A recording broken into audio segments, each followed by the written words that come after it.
Hi, I'm Naomi Murphy, and this is the Locked Up Living podcast, where we talk with a wide range of people about harsh aspects of institutional life.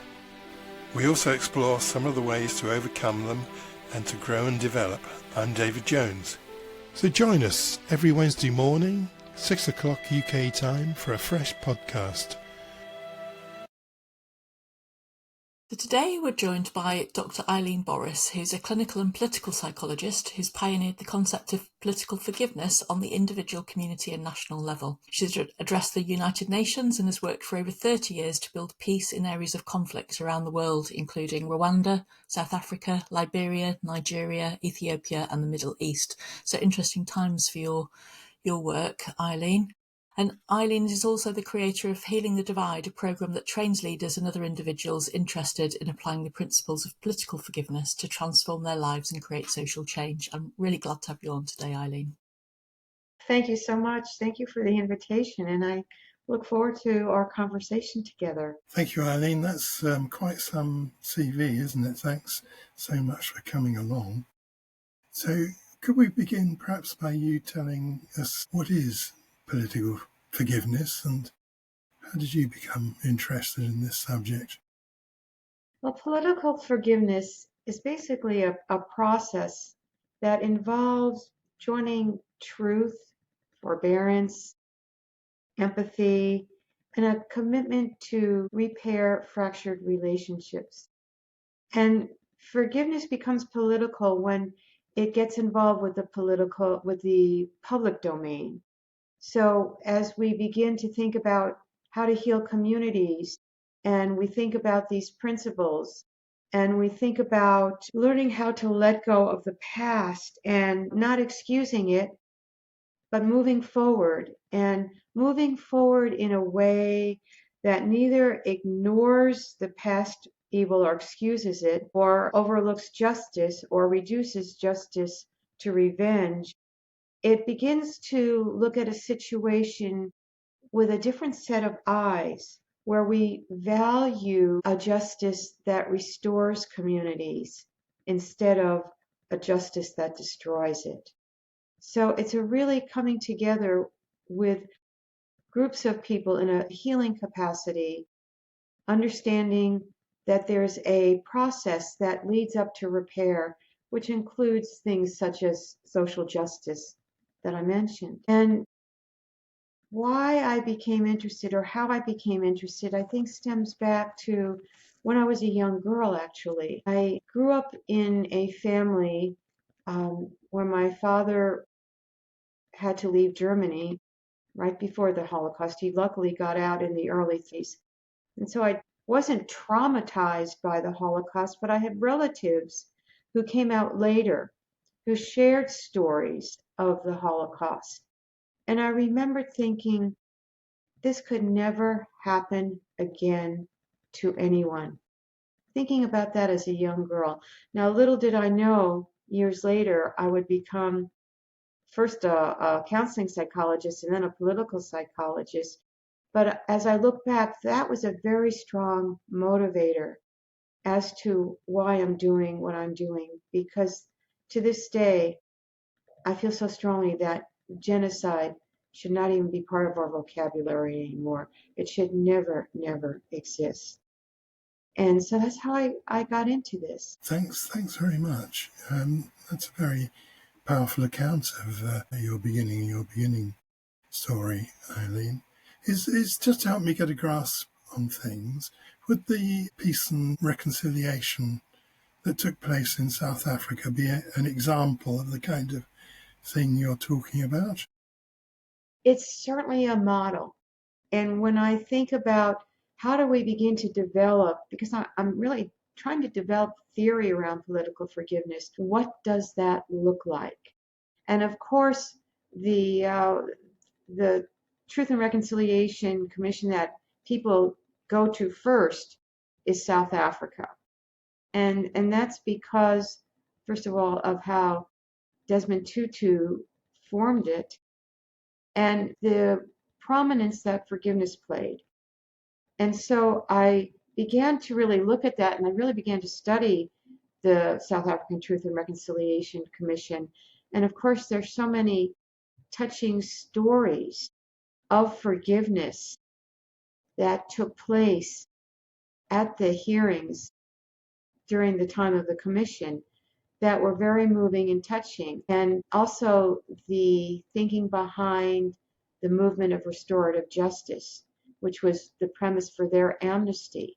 That if you come and you tell us the truth of what's happening, you will be granted amnesty. That's a very broad version of what happened. The other interesting thing about the South African Truth and Reconciliation Commission is that people on the international scene probably thought more of it than people in South Africa. And there were many, many important lessons to learn. For example, how did the forgiveness really help in the healing? Were the victims of the crimes people who really forgave in a very deep healing capacity, or did they feel pressured to do it, or was it because they thought that they, quote, should do it? And so those were important learning lessons about forgiveness, especially in a group context. So it served as a very useful model, and it also served as a real teaching tool as to what we can do better moving forward. Have you come across Bas Dreisinger, Eileen?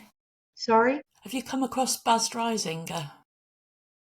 She's a professor of creative writing in New York, I believe, who one of her books is called Incarceration Nations, and she visited 10 prison systems from across the world, and she went to Rwanda as well as South Africa, and again kind of like reporting on the role that forgiveness playing in some of the alternative models of justice as opposed to the more sort of more vengeful sort that we might see certainly in Britain and probably in America. But really interesting work being done in Rwanda, where you've got this big rift in society and having to help heal society, really, because people have got to learn to live comfortably alongside each other. Well, and I think Rwanda is also very interesting because here again, what happened after the genocide was that everybody became Rwandans. They weren't Hutus or Tutsis anymore. And in theory, that might sound great, but what goes on in our psyches and what's been passed down, you can't turn off the switch that fast, so to speak. And so how do you really deal with it? And I think this speaks to the importance of forgiveness and, that forgiveness doesn't happen overnight.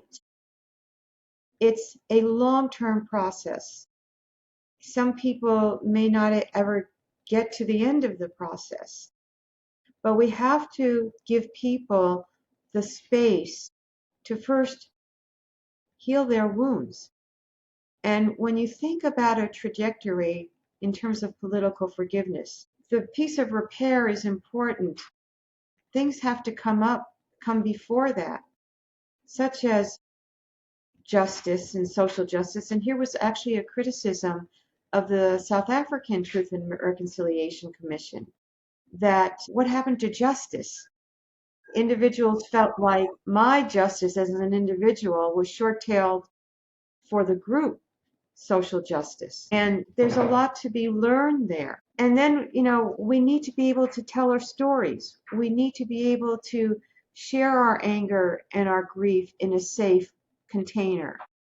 And only until we can do that can we begin to learn how to walk in somebody else's shoes.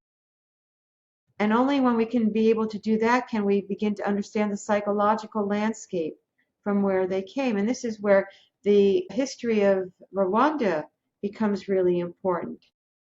Why did the Hutus do what they did? It didn't happen in a vacuum. It doesn't make it right.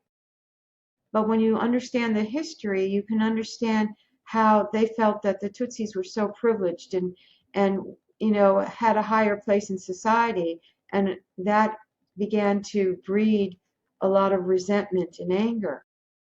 And until you really address the underlying emotions, that emotional undertow, can you get to a healing place which then opens the doors for forgiveness. And only then can people begin to feel connected and unity and become Rwandans again. So there was a whole process that really needs to happen, and that's really what political forgiveness is about. That's fascinating, and I think it's really interesting, this link between justice and forgiveness, because of course there's a very recent situation in our country, in the UK, which you may have heard about. Our former Archbishop said that he would forgive somebody called John Smythe, who was quite a senior person in the Church of England, who abused many children. And this caused quite an outrage, really, the idea that you could forgive without having seen any justice. It's hollow, and it doesn't last, because forgiveness, first of all, is about letting go of our own emotional burdens, and you can't do that if you don't talk about it. How can you let go of something if you can't even talk about it? And that's really the first part of the healing process. It's also the first part of healing trauma. And when you also look at it, the process of forgiveness really coincides, runs parallel to the process of healing trauma. And for all of us that do trauma work, we know we've got to get the secret out. We've got to get the story out. And that's the first step in the healing process. I think it'd be an interesting interview for you to watch, Eileen, because it's really a bit of a masterclass in how not to give an apology, because I think also rather than making it clear he's forgiving for his own, how he was harmed by the person, it sounds like he's forgiving the man for on behalf of obviously lots of people who would not want to extend that forgiveness. I think as societies, we're probably not very good at thinking about accountability and forgiveness and justice and how all those things link into one another, and being clear about what each is. And there again, that's part of the kind of the structure. There's got to first be accountability, and then there's got to be social justice, and then there can be repair. And these are the things that we're learning. I would love to hear that interview, by the way. I'll send you the link. That would be really, really great. And this gets into, I know, a question that a lot of people ask me, which is, what are some of the myths about forgiveness? What are, we have so many misperceptions, ideas about it. First of all, forgiveness is not about letting somebody off the hook. It's about having that person take accountability. And it's not about forgetting painful experiences. So many people say, well, you forgive and you forget. How can you forget if you've been raped? How can you forget if you've survived a genocide? It's not about forgetting. But what happens when you are working on forgiveness, it's about letting go of your own emotional burden. So in order to let go of the anger, you've got to walk through the anger. You've got to talk about it. Maybe the guilt feelings that in some cases, depending on what has happened, you've got to talk about it. And as you begin to understand what those emotions were saying to you, then you can only, at that point, begin to walk in somebody else's shoes, as I mentioned earlier. And only then can you begin to release your own emotional burden. And so what forgiveness is really about is being able to lessen that emotional burden. So eventually, hopefully, you can have peace of mind about what happened because you're seeing it differently. You don't forget it, but you don't have that real awful pain around it that causes so much angst and worry. That's what lessens. That's what forgiveness is all about. It's not excusing poor behavior. You could be in an ugly divorce. It could be an abusive situation. You'd be crazy to go back to the person just because you forgive them. You can forgive them, which, really means you can finally have peace of mind with them about what's gone on, and you can move forward in your life. But it doesn't mean that you have to be in a relationship with them.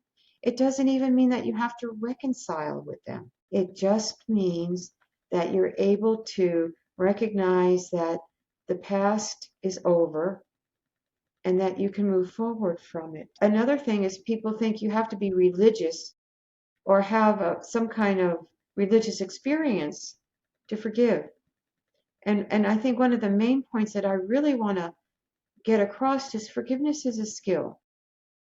It's a skill that anyone can learn, and we can all practice forgiveness. It's for everybody, and it's not about minimizing your hurt. Your feelings are real.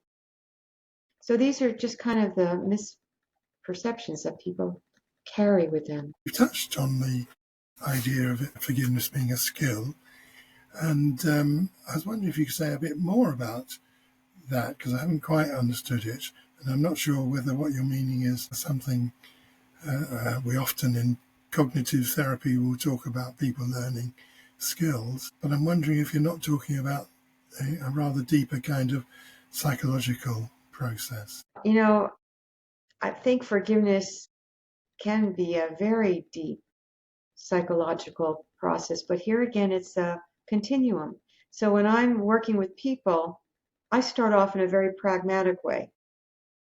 And so the first thing I talk about is, okay, how can we let go of our grievances? And, there's a whole process. Why do we have grievances? Well, for one thing, we've taken on things too personally. Even what might seem the most horrific things, we have to realize divorces happen to many people, and it's not just about us. So we have to just recognize we take things on way too personally, and then we blame the person who we feel has offended us. And yes, they've done horrible things, but these people are not dictating how we should handle it. And so we have to recognize that we have agency and that we are responsible for our own emotional well-being. And for some people, that in itself is an eye-opener, because we tend to want to blame, blame, blame. And anybody who's been in a marriage long enough or has been a marriage counselor, we know that blaming happens all the time, and it is something that can really erode relationships. And then, if we take things too personally and we begin to blame, we're also creating our own grievance story. And so I have people really take a look at, okay, what is that grievance story? And then how do we change it? So that becomes one of the, basic skills that people can learn. How to change our grievance stories. How to change the channel. Instead of always feeling angry every morning, change the channel to gratitude and begin to start feeling gratitude for things, or love, and hug your pet and really begin to get in touch with the love that's also inside of us. So these are some of the skills that are very basic. Now, there are people who have a bit more of a spiritual perspective, and so we can go deeper and deeper. And for people who forgive, even on what it might appear to be a mundane level, all of a sudden recognize, I understand the meaning of grace. All of a sudden, I've been able to let go of this anger. I've really wanted to. And one of the things I tell people, if you're really sincere in wanting to let go of your anger and your grief, and you keep working on it, that sincerity is part of the healing process. And that sincerity, I had a client the other day who really wanted to forgive her husband. They were living in separate dwellings at this point, and she really loved him, but things really went south in the marriage, and she really wanted to forgive him. She wanted to really let go of her anger, and we worked for weeks on that, and she had reason to be angry for sure. But then she began to understand where this other person was coming from, and she understood, yes, it's not right, and we don't have to like it. And one day she was just saying, I just really want to let go of it. And she realized that she really had, and she felt it. She thought, how did this happen? And it was really profound. And so she is now able to invite him at least back into the home and talk about it to find out that he has been in therapy and he's been doing the work. And she says, well, we're going to have to go slow here and build something. But the possibility of being friends and hearing one another exists. That's the power of forgiveness. Strikes me as you're talking, Eileen, that this conversation is also really about anger, and obviously there's a function to anger, and anger can be healthy and bring about change. But quite often in therapy, you see people who are quite stuck with anger, don't you? And I think, thinking about how we embody our emotions, anger makes us kind of become smaller and tighter, harder, which is kind of the opposite of a state of well-being. When we think about being expansive, being full of love or compassion, that makes us broader, bigger. It's not, the two bodily postures associated with those emotions are quite different, aren't they? They really are. And, anger, all our emotions are messengers. And anger serves a purpose. And anger is really telling us something has to change either within ourselves or outside of ourselves, and sometimes both. So obviously, if you're in harm's way, you better get out of Dodge. But then you better also take a look at yourself and hear what anger is saying. And it's basically saying something inside of you needs to be healed. And if you can't let go of it in an appropriate amount of time, there's a red flag going on as well. So it does serve a purpose. And as you begin to work through it, you do begin to experience something that's far more expansive. And that's why I actually love the Love Channel. And there's always something for us to love. We could be mad at our spouse, but every morning, who's cuddled up next to me besides my spouse is a dog that I just totally adore.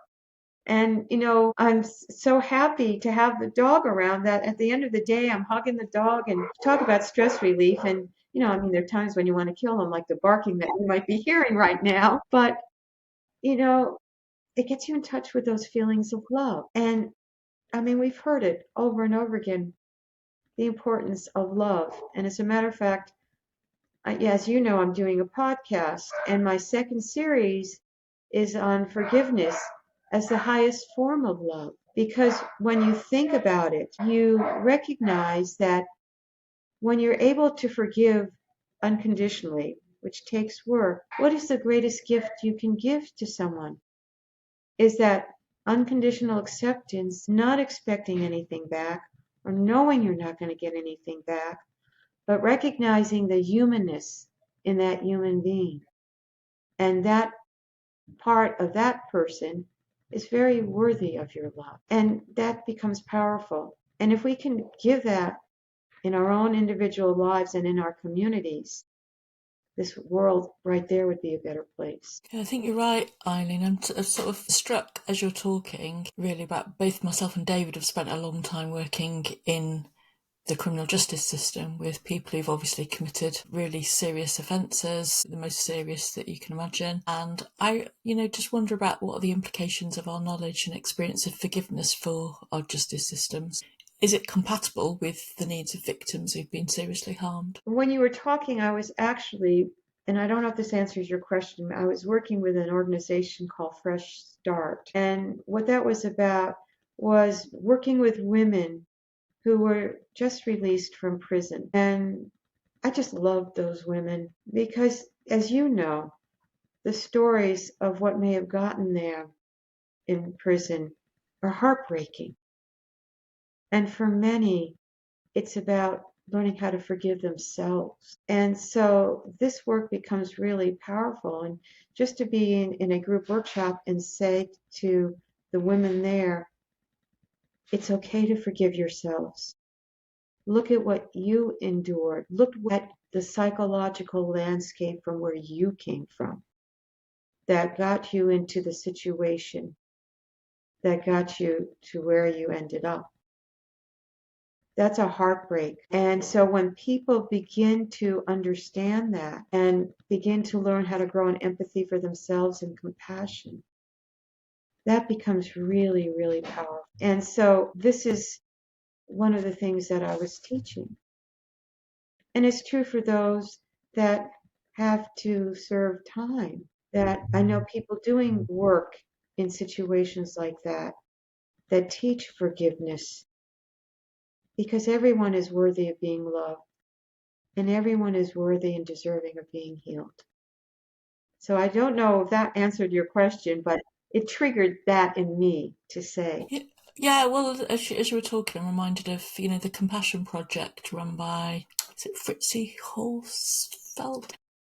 It's called the Compassion Project anyway, and she goes into prisons and asks people about their experiences, and to step forward if they've had had the experience of being physically chastised as a child, and if they were humiliated by how their parents spoke and so on. And I think as people, the films are always very moving, because as you hear about these experiences, people start recognizing that they are harmed, and it does seem to be that there's a need for us to forgive ourselves at times in order to be able to be a bit softer and more generous spirited, perhaps.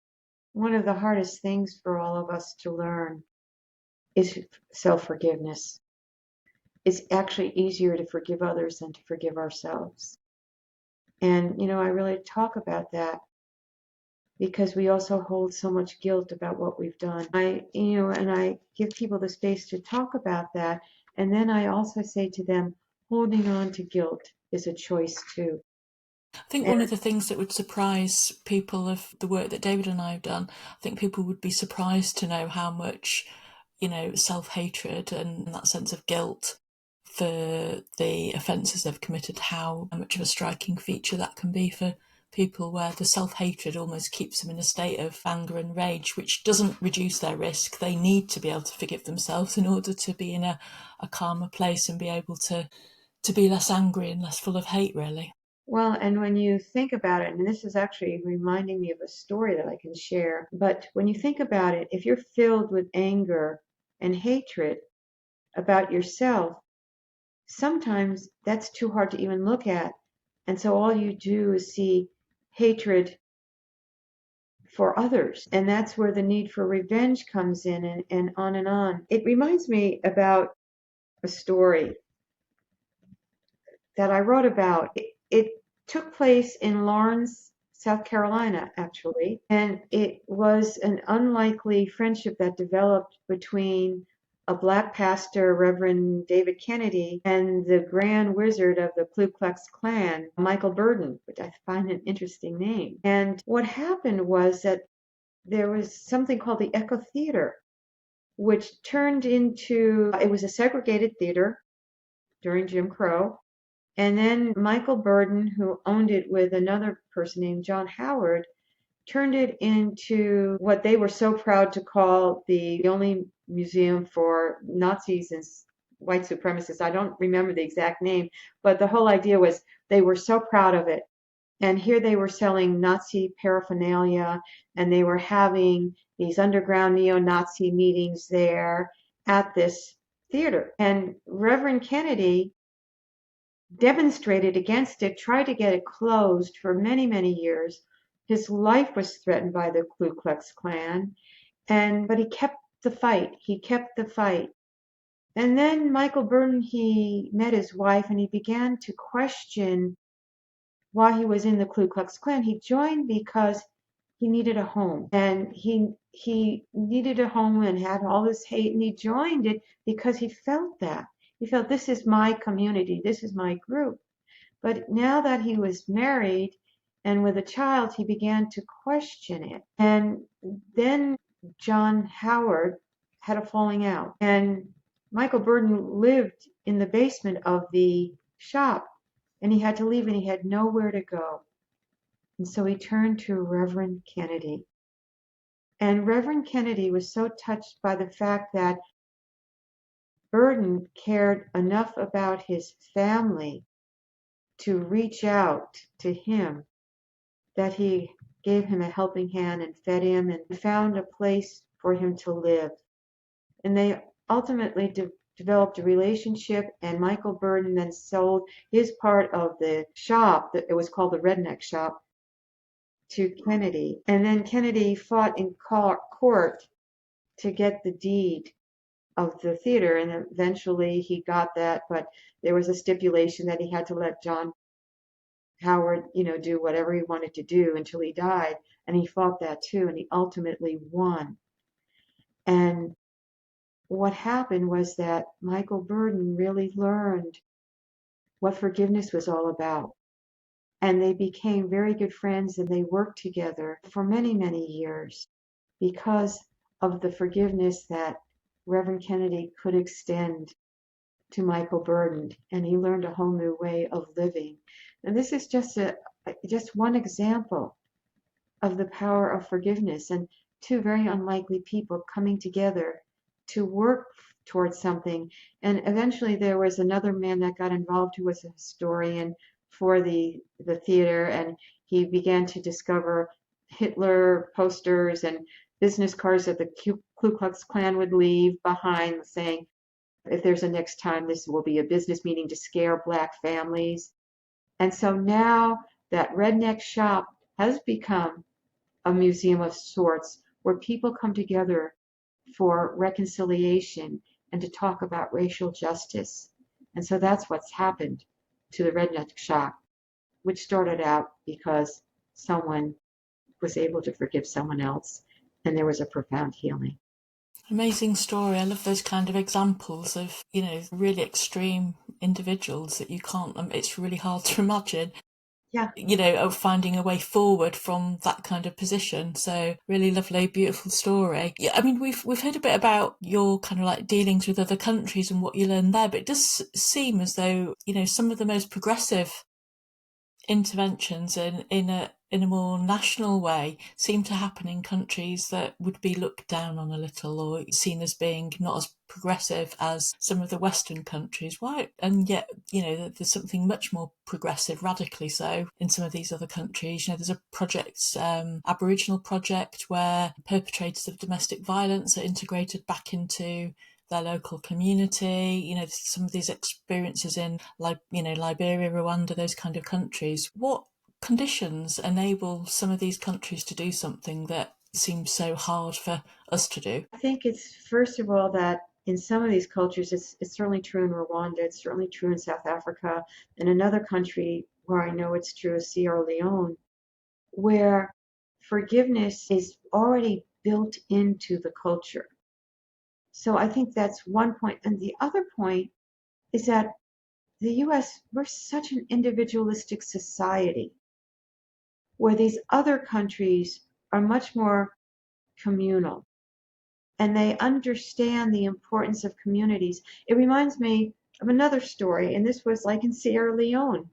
They have a process called Fambul Talk, which means family talk in Creole. And it began to emerge after their civil war, where, there was blood on probably everybody's hands, which is so common in all of this kind of thing. And at first there was a special council that came in, like their Truth and Reconciliation Commission, a special court that cost millions of dollars, that eventually only prosecuted 10 people after 2 years. But it wasn't touching to the grassroots, where the people, they were the ones that suffered. It was their houses that were burned down. It was their family that was raped or killed. And so a man named John, who was a civil rights activist in Sierra Leone, tapped into what was indigenous to the culture, which was storytelling. And through this whole process, developed Fambul Talk, which is based on storytelling around the bonfire. And there's a lot of preparation that goes on before that. But basically, once the community is prepared for all of it, and which could take a few months, because the community is so important, perpetrators will come forward. And so a victim of a crime will tell the story and say, if so-and-so is here, I want you to come out. I want you to come out. And that person comes out and shares their story and asks for forgiveness. Some get down on their knees. There's certain symbols where in societies it's begging for forgiveness. And usually the forgiveness is granted, and then people go dancing around the bonfire, and the next day have a cleansing ritual and a feast, and then community building kinds of things, where now the person who is a victim of a crime and the person who is the perpetrator of the crime have been able to come together and talk and re-knit the community. And it's very, very powerful. And it can only happen in societies where communities are the family. And so they're just remarkable stories that are around that. And we actually have a little bit of this in the United States with the Amish community. Within the Amish community, they teach about forgiveness. And this is why I feel so passionate about building a culture of political forgiveness for all of us. And in the Amish community, this was tested, I think it was in 2006 or in the early 2000s, when a man named Carl Roberts went into the schoolhouse in the Amish community, and he lined up 13 elementary school girls, and he killed 6 of them. And the first thing that the Amish community did, and then he killed himself. And then the first thing that the Amish community did was to go to the widow of the man who killed their children to make sure she was okay and said it all was forgiven. And there was a story of a grandfather preparing his granddaughter, who was one of the girls that was killed, for burial. And he was saying to his grandchildren that were watching this, we need to learn to forgive the man who did this. Now, how many of us could have done that or said that? You must learn to forgive this horrific situation because everyone is worthy of forgiveness. Their default is forgiveness. And a friend of mine talks about we need to expand the menu in our country from anger and grievance to put on that menu forgiveness. And that's why I do the work that I do. Certainly much needed at the moment. Eileen, you've told us some fascinating, very powerful stories here. But you've written a book called Finding Forgiveness. What's that about? What's the purpose of this book? I wrote that book because I understood that if people knew how to forgive, maybe more people would engage in forgiveness. And so the book is basically a self-help book on how can we learn to forgive. And included in that book are stories. And they could be stories ranging from your next door neighbor to His Holiness the Dalai Lama, who's included in the book. And each chapter kind of focuses on the steps. And I talk about the steps in the beginning of the book. These are the steps, and they've got kind of graphs to see where they are along the steps. And in the back of the book, there's also visualizations to help people. But it's to really help them understand that forgiveness is for everyone, and you can do it, and here's how. And here are some stories of people who've been able to overcome incredible situations and have been able to forgive, and what their experiences have been as a result of it. That's what that book was all about. Thank you. We will, of course, put a link to that in the show notes, Eileen, as we will for your podcast. Can you tell us a bit about the podcast? The podcast is called Political Forgiveness, Voices of Peace. And here, the purpose of the podcast was to help us learn how to bridge our divides. How can we move forward and reduce our fear and be inspired by people who've been able to do that? And it has a focus not only on individual forgiveness, the first few episodes really are focusing on that, but how we can begin to heal our communities through the process of forgiveness. How can we begin to build bridges through learning how to forgive, and what does that look like in our communities? And it's also, again, to inspire people who hear these stories to learn how to be able to forgive. And right now we've got people who have talked about individual forgiveness on a community level. a woman who's worked in Kenya, who's helped communities in Kenya learn how to forgive. As a matter of fact, I just interviewed someone yesterday who will be talking about Sierra Leone and Fumble Talk and all of that. And so for people to also understand, what do we mean by political forgiveness? And here again, we all have agency to participate in this kind of process in our own communities and in our own countries. So that's the purpose of that. And I think on a larger level, my ultimate hope for the podcast is that we can build a culture of political forgiveness around the world.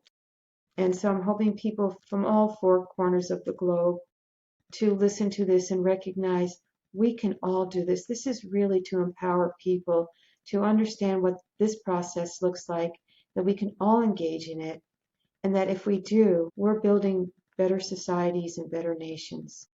And that's my hope, to really begin to build a culture of political forgiveness, or at least to plant the seeds for it. Thank you, Eileen. So, Eileen, you've obviously seen quite a bit of the dark side of humanity in some of these stories that you've been exposed to. How have you maintained your own well-being and wholesomeness? That's a great question, by the way, because for those of us that are working in difficult situations, be it in prisons or be it in war zones, we have to take care of ourselves first. And so as I tell my clients, self-care, self-care, that holds true no matter what and no matter where I am. So when I go to areas of conflict, if it's safe to go walking outside, I will. A lot of times it's not, but I definitely will be at a gym if it's there, or yoga in my room. But I think the real saving grace for me is my meditation practice and my practice of gratitude. So whenever I'm in an area of hardship or difficulty, every night I am sitting in prayer, in gratitude, and in meditation. And that's what gets me through. And then, of course, sharing this with people that I love. Thank goodness for WhatsApp, or for the community I'm working with, to share and to feel that sense of community wherever I am, because it can feel very isolating and lonely. And so we have to try to keep connections with our community. But it's the prayer, the gratitude, and the meditation that's what gets me through. Thank you, Eileen. Thank you so much, Eileen. It's just been a wonderful opportunity to talk to both of you about something that's just so near to my heart and something I'm so passionate about. So I'm just so thankful for the opportunity, and want to thank you for inviting me on your podcast. Thank you. It was really great to get the chance to speak with you in depth about this. I enjoyed your book, which, as David said, we'll share a link to. Thank you. Thank you so much. Well, we just love having these opportunities to learn from people from all over the world. Thanks very much.